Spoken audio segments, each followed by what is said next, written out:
Prévu pour 3 jours, l'atelier Bridge sur l'administration électorale et la gestion opérationnelle du recensement biométrique, organisé à l'intention des gouverneurs et préfets, a pris fin ce samedi 5 avril 2025. Le directeur général du MATD s'est dit satisfait de cette initiative du ministre de l'Administration du Territoire et de la Décentralisation. Je voudrais exprimer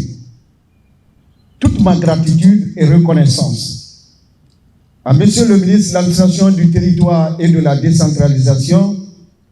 général 2e section Elhaji Ibrahima Khalil Condé, pour les meilleures conditions de travail créées aux administrateurs territoriaux qui viennent de suivre un atelier Bridge en administration électorale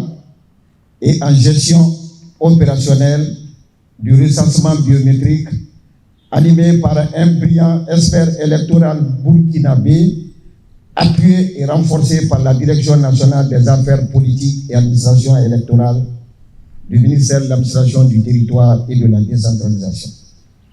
Ces 3 jours de formation de renforcement des capacités des administrateurs territoriaux sur leur rôle et responsabilité dans le recensement biométrique et de tout le processus électoral leur permettront d'être plus rapides et plus efficaces pour mener à bien leur mission dans leur circonscription administrative. Le porte-parole, au nom des gouverneurs et préfets, a remercié les initiateurs de l'atelier ainsi que le président de la République, le général Mamadi Doumbouya, pour sa vision de refondation. Monsieur le ministre, qu'il me soit permis de transmettre un message. Le message des administrateurs territoriaux qui sont les gouverneurs des régions, les préfets et par anticipation les sous-préfets par rapport à l'augmentation de leur capacité opérationnelle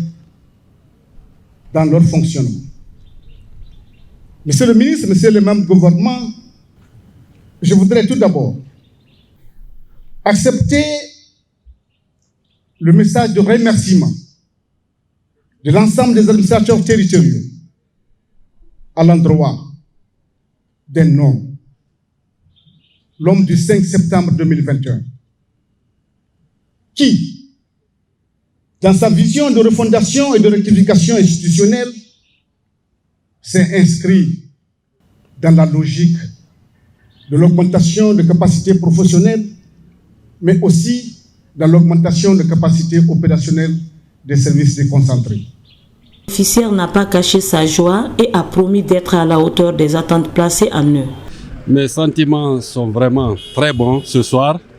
dans la mesure où nous recevons des véhicules neufs pour renforcer notre capacité sur le terrain.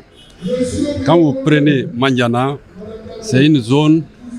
qui est très distante de Conakry, et surtout avec l'état des routes. Si nous bénéficions des véhicules neufs aujourd'hui, on ne fait que remercier le président de la République, chef de l'État, chef suprême des armées, le général d'armée Mamadi Doumbouya,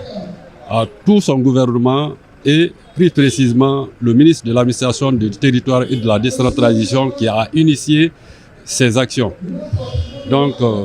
une fois de plus encore, je le remercie et on les rassure de l'entretien de ces véhicules et de les utiliser à bon escient. La cérémonie de clôture a été marquée par la remise d'outils de travail aux administrateurs territoriaux dans le but d'améliorer leurs conditions de travail et d'assurer un déroulement efficace et transparent des opérations, comme l'a souligné le ministre du MATD. C'est avec un immense plaisir que je m'adresse à vous en ce jour solennel du samedi 5 avril 2025, qui marque la remise officielle des véhicules de commandement aux administrateurs territoriaux. Cet événement majeur constitue une étape importante dans le développement de notre administration et témoigne l'engagement de son Excellence, Monsieur le Président de la République, général d'armée Mamadi Doumbouya, chef de l'État, chef suprême des armées,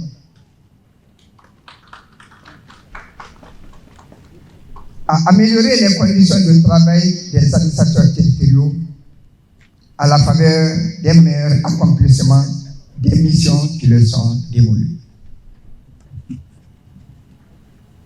Mesdames et messieurs les administrateurs territoriaux,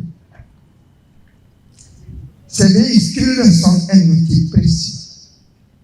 pour me permettre d'accomplir vos missions avec efficacité et dynamisme, de vous déplacer plus facilement sur le terrain,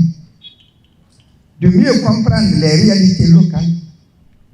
et de répondre aux urgences avec plus de rapidité.